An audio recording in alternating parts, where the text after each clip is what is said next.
Bismillahirrahmanirrahim. Assalamualaikum. Salam sejahtera. Okey, pertama kali saya ucapkan terima kasih kepada our Gold Diamond, GD Haslina, atau mesra dipanggil dengan panggilan Kak Ina, sebab bagi peluang pada saya hari ini. Dan insan istimewa lah yang membawa saya masuk ke Syuangbu, My Upline, Special VM Yunani Yunus. Okey, saya mulakan. Nama saya Irna Syafiqah binti Za'bah, asal Kelang, Selangor. Ibu kepada seorang anak autism yang sekarang ni dah berusia 5 tahun lah, perempuan. So this is my family. Okey, kisah saya bermula, sebelum saya join Syuangbu, saya adalah insurance agent for 8 years dalam industri. Kemudian bila saya diuji dengan kesihatan anak, saya decided untuk berhentilah, resign daripada jadi agent dan fokus pada anak. Okey, next. Okey, anak saya, Afrina nama dia, lahir pada tahun 2018. Masa tu usia kandungan 40 minggu. Alhamdulillah tak ada apa-apa komplikasi yang serius. In fact, jaundice pun tak ada. Biasa kan baby kita ambil darah sebab jaundice and everything, tapi Afrina tak ada jaundice. Jarang sakit, tak demam, tak ada apa yang orang kata admitted due to viral fever ke, virus infection ke, bronchitis, pneumonia, semua tak ada, tak pernah admitted. So kita rasa anak kita sihat kan. In fact lepas apa orang kata, lepas vaksin kan pun tak ada eczema. Tak ada eczema, no flare, tak ada allergy reaction, tak demam, memang steady lah. So kita rasa oh bagus program tu kan, sebab melindungi anak kita. Hakikatnya sakit dalaman. Okey, sebelum isu dia satu je, ada masalah tidur kronik sebelum dia disahkan autism lah. Adik? Sekejap. Jatuh ya? Ke depan. Okey, yang ini gambar masa 2 bulan tau. Cuba tengok, tidur dalam keadaan muka dia sedih lah kan. Sebab apa? Saya hamuk dia tau, sebab dia tak nak tidur. Saya dah penat. So saya hamuk dia, saya cakap dengan daddy dia, baik balik sekarang sebelum apa-apa jadi dekat Afrina. So cepat-cepat ayah dia balik take over pula Afrina kan. Hai, kenangan kalau ingat balik tu. Okey, isu tidur dia ni, next. Isu tidur dia kita mula nampak bila masa sesi sepanjang berpantang tu lah. Biasa baby akan tidur kan, makan, minum susu, tidur, berak kencing, tidur balik. Itu rutin dia. Tapi Afrina tak boleh tidur. Kalau siang tu, daytime, dia hanya boleh tidur dalam, paling lama lah saya rasa 1 to 2 hours sahaja. Selebihnya dia akan berjaga, menangis, serba tak kena. Saya kena 24/7, dukung dia, tenangkan dia. Macam itulah keadaan anak saya. So masa 3 bulan, saya ingat lagi, dia pernah menangis daripada jam 8 malam sampai 5 pagi nak ke subuh esoknya. Kalau kita kira like 9 hours non-stop dia nangis. Nangis bukan yang macam uek tak. Nangis yang high pitch. Sampai urat-urat kepala dia ni timbul. Suara tak ada. Mata ni bengkak hitam sebab sepanjang malam tak tidur. Itulah yang anak saya alami masa 3 bulan. And then kita memang tak ada, orang kata, tak ada idea apa sebenarnya yang berlaku masa dia 3 bulan tu. And then kalau kita Muslim, memang kita rasa ini gangguan lah kan, gangguan makhluk halus. So kita bawa dia pergi jumpa ustaz untuk buat cara perubatan Islam lah. Tapi beberapa kali pergi memang ustaz kata anak awak tak ada gangguan, dia sihat. So nak pergi mana lagi? Bawa lah jumpa doktor. So bawa jumpa pergi pakar kanak-kanak, doktor kata oh maybe you punya susu tak cukup kot sebab Afrina fully breastfeeding. So saya kata saya tak agree lah sebab saya rasa susu saya cukup untuk keperluan Afrina. So memang saya tak agree about top up formula milk tu. And then dia cakap second thing maybe Afrina colic. Maybe Afrina colic. So dia bekalkan ubat colic untuk bagi pada Afrina. Balik rumah kita bagi ubat colic sama juga. Masih lagi menangis, masih lagi tak boleh tidur. Orang tua tu kata sawan tangis kan, sawan tangis. Tapi yelah, suruh sabar je lah yang boleh. 3 bulan macam tu, 6 bulan macam tu, 9 bulan macam tu, setahun pun masih tak boleh tidur lagi. So ada kenalan, ada kenalan cakap kat saya, why don't you consult dengan baby sleep coach? Okay lah, carilah baby sleep coach, certified baby sleep coach, consult dengan dia selama 1 bulan. Saya tak nafikan, memang ada perubahan lah bila coach tu ajar kita tips kan. Kena sunning pagi, sunning petang, Semua tu kita buat. Tapi memang ada keadaan yang dia memang tak boleh tidur walaupun kita dah follow all the tips and guideline daripada coach tadi. So setahun 6 bulan kita bawa dia pergi rutin check up setiap bulan ke pakar tu. Tiba-tiba doktor tanya macam ni, Afrina sejak bila ya macam ni? Kita orang macam what do you mean? I tengok dia tak ada eye contact. Tak ada eye contact. You see, I call her also, she didn't respond. Tak respond kepada nama. And then Afrina dah setahun setengah. Apa dia punya first word? Doktor tanya. So masa tu kita memang tak boleh nak jawab lah on the spot kan. Masih blur-blur lagi. So doktor kata ini semua red flag untuk autism. Tapi dia tak cakap lah Afrina autism lagi sebab too early kan. So first thing dia suruh buat hearing test. Okay, hearing test untuk tengok sama ada Afrina ni ada masalah pendengaran ke tidak. So kita follow, kita buat hearing test. Alhamdulillah normal, pass, tak ada masalah. And then pakar kanak-kanak kata dia tak ada kepakaran lah untuk tengok kes macam ni. So dia minta refer ke pakar perkembangan kanak-kanak. Kita pun follow juga.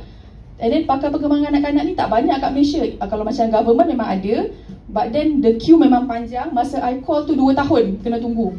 So we decided to go to the private. Mak insurance agent kan, pergi private. Pergi private, itu pun kena tunggu 5 months baru dapat panggilan appointment. So kita pergi pakar perkembangan kanak-kanak. Assessment tu dalam masa 2 jam macam tu. And then doktor kata, okay lah Afrina memang ada issue. Memang ada traits autism tu ada. Ada issue with her sensory, delay in her attention, speech and also language. So doktor kata startlah occupational therapy. Okay, dia tulis surat pergi terapi, jumpa occupational therapy. Kita pun start lah waktu tu masa dia 2 tahun. Tapi itulah masalah tidur tadi tak selesai lagi kan. Datang lagi satu masalah, autism pula. Suspect autism. So kita pun follow lah buat. Tapi makin lama bila dia dah masuk 2 tahun nak ke 3 tahun, dia kena attend pula speech therapy. Lepas tu doktor suruh pula buat early intervention program. Early intervention program ni adalah program untuk kanak-kanak macam diorang in a group therapy lah, supaya diorang boleh improve diorang punya social skill kan. Tak murah. Yang ini seminggu 4 kali. Setiap kali kelas hanya 3 jam sahaja. 1,500 sebulan. So kalau lah dia malam tak boleh tidur macam ni tau. Dia akan tidur pada pukul 9, 10, 11 dan dia akan bangun balik pukul 1, 2, 3. Bangun tu dia bangun dengan sangat aktif. Memang dia akan aktif waktu tu. Memang kalau macam tu, macam mana saya nak tidur? And then bila nak pergi kelas pukul 9.30 pagi, memang dia cranky lah. Sebab saya kena kejut dia pergi kelas semua kan. Perjalanan nak pergi center pun dia tidur dalam kereta.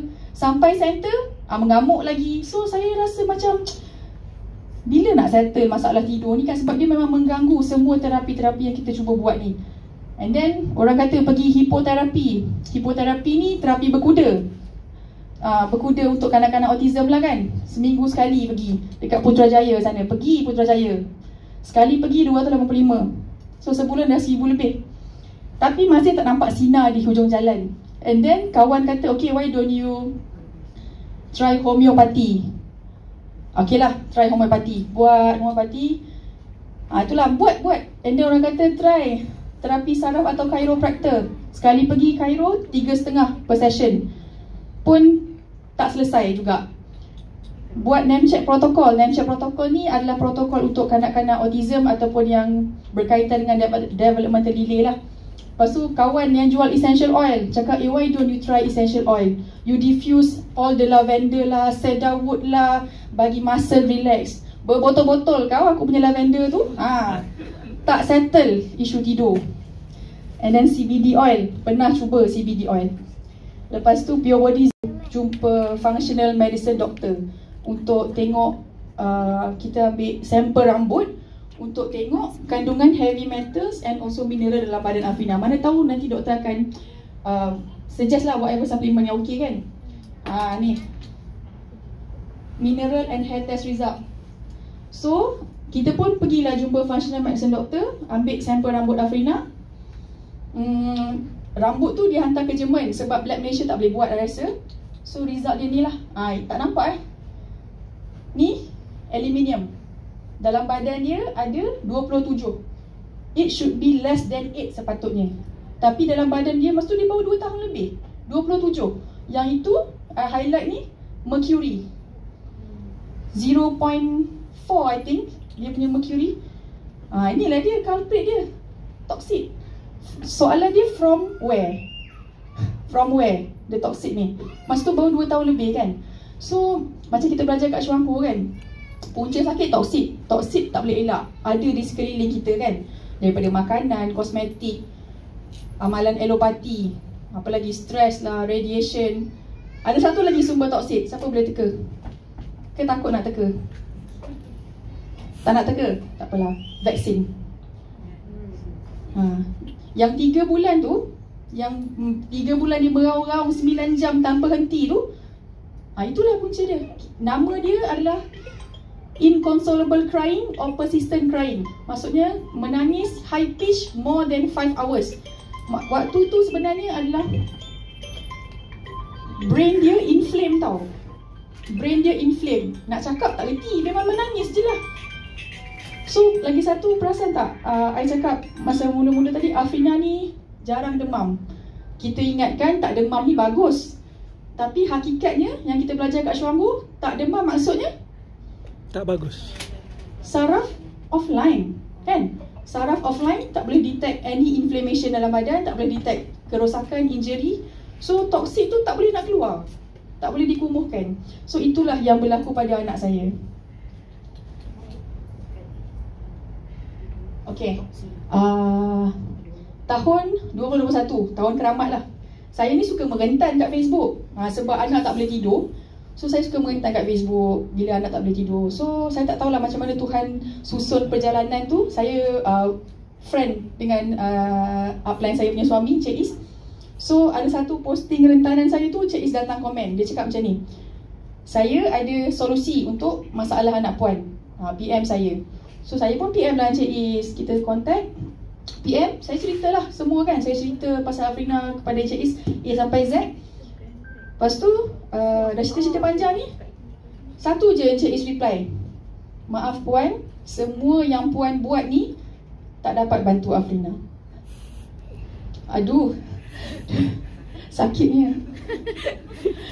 Sakitnya tu di sini kan. Dah lah duit banyak habis ni, berpuluh ribu habis buat ni tadi ni. Ni tak, kalau kira ni saya tak tahulah berapa banyak duit habis. Lepas tu Cik Is kata tak boleh tolong. So saya kata okey, mari apa yang boleh tolong. So ceritalah pasal Lingzi, everything semua. Sejenis tak penyabar. Saya cakap kat Cik Is, berapa harga dia? So Cik Is kata, okey, untuk kes macam Afrina ni, Lingzi yang sesuai is YK2 580 20 kapsul. So I tengok kan, kita ni duit dah habis banyak dah ni kan. Tiba-tiba nak kena cuba satu produk yang tak tahu tak dari mana, 580 sampai bila. Lepas tu okey lah, bye-bye. Memang I bye-bye betul lah. I tinggalkan conversation tu. After almost 1 year, last year Julai 2022, tiba-tiba I rasa macam teringat dekat Lingzi tadi. So I macam teringat lah dekat Lingzi. Tak apalah, contact lah balik Encik Is tanya. I cakap kat Cik Is, okey lah Cik Is, saya rasa macam nak cubalah Lingzi ni ke anak. Bagi tahulah apa yang kena beli, I nak beli. Cik Is cakap, oh tak boleh puan, kita kena set for appointment. Untuk kes-kes serius, kita tak boleh through WhatsApp. Okey lah, set lah appointment. 2 jam, settle appointment. Berkobar-kobar ni, dapat tahu kan pasal Lingzi tu. Cerita pasal toxic lah, everything, semua-semua tu. Memang kita berkobar-kobar lah. So sekarang ni cabaran ni nak bagi tahu Daddy Afrina, macam mana nak beli tu kan. Sebab saya dah tak kerja, tak ada duit dah. So nak tak nak saya kena bagi tahu dekat my husband. Kita orang PJJ tau. So macam kena tunggu time yang sesuai lah untuk bagi tahu my husband. I cakap kat my husband macam ni, I ada satu produk ni nak cuba untuk Afrina. Ceritalah pumpang pasal Lingzi semua. So husband I tanya berapa, I pun ceritalah harga. Memang tadi member tengok harga macam tu. I faham. Lepas tu I cakap okey macam ni lah, Afrina pun nak masuk 4 tahun dah.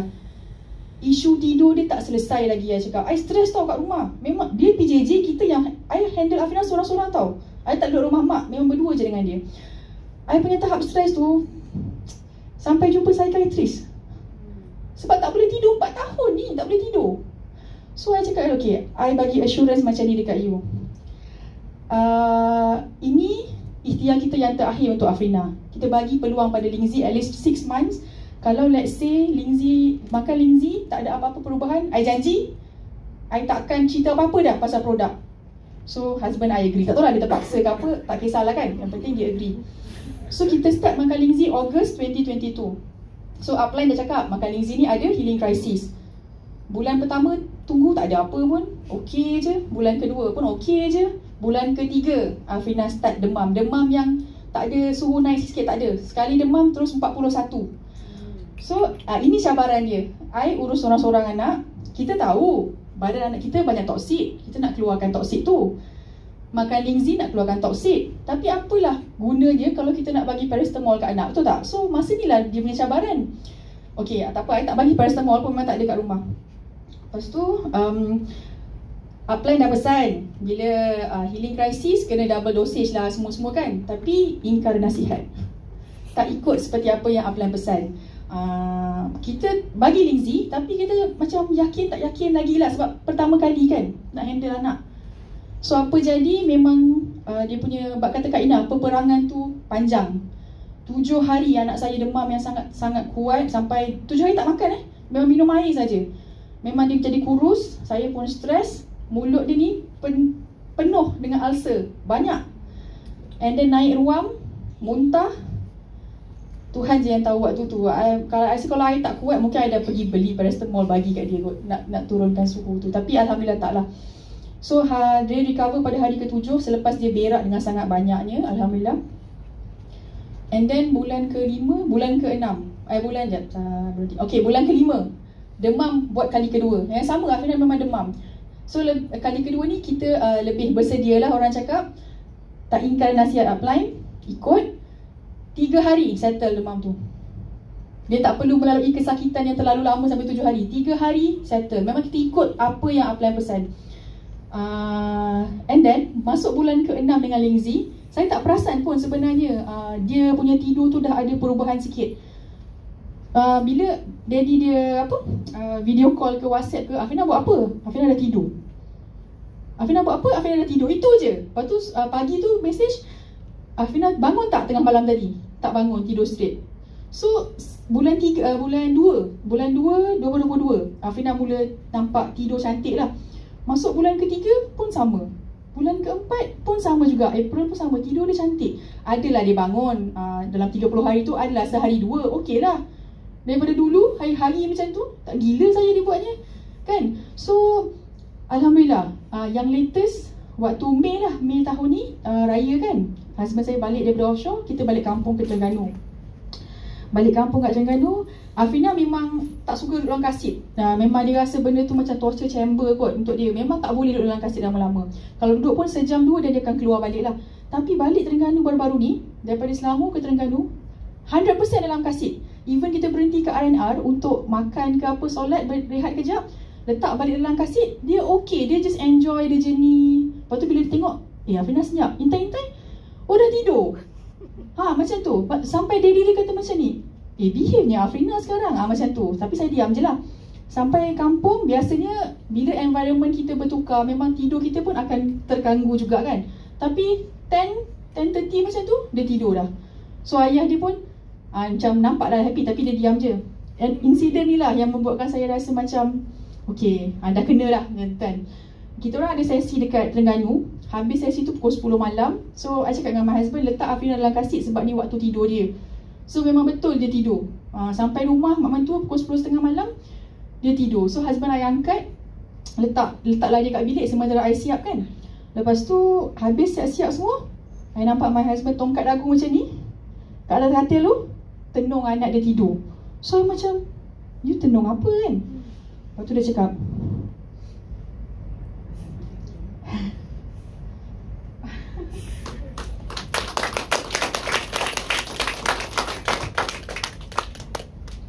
sorry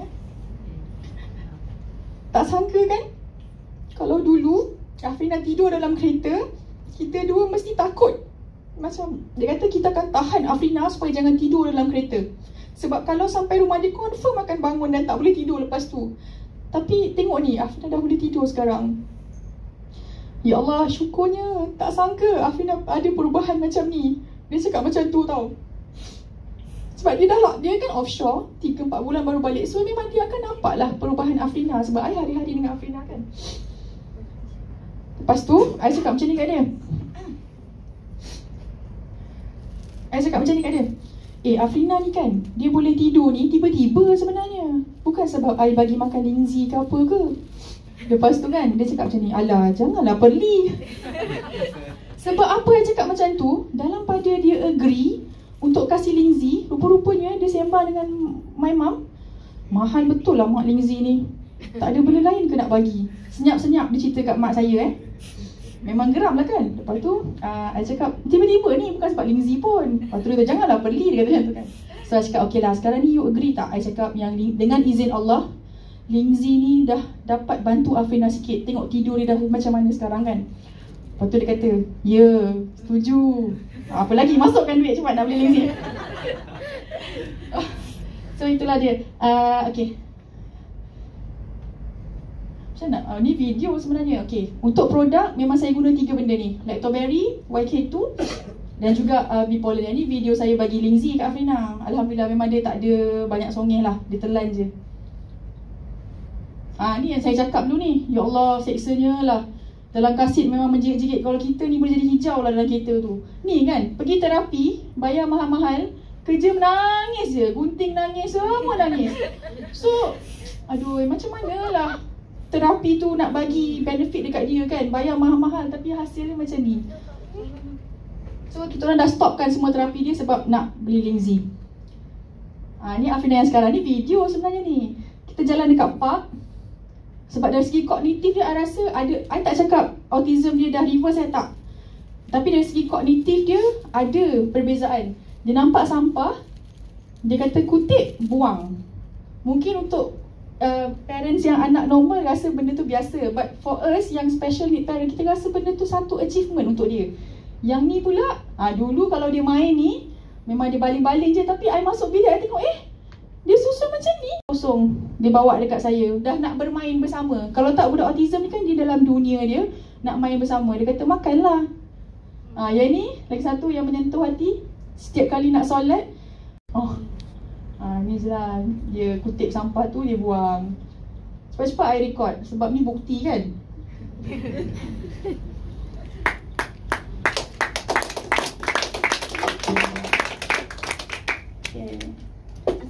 Okay, dah nak habis dah ni.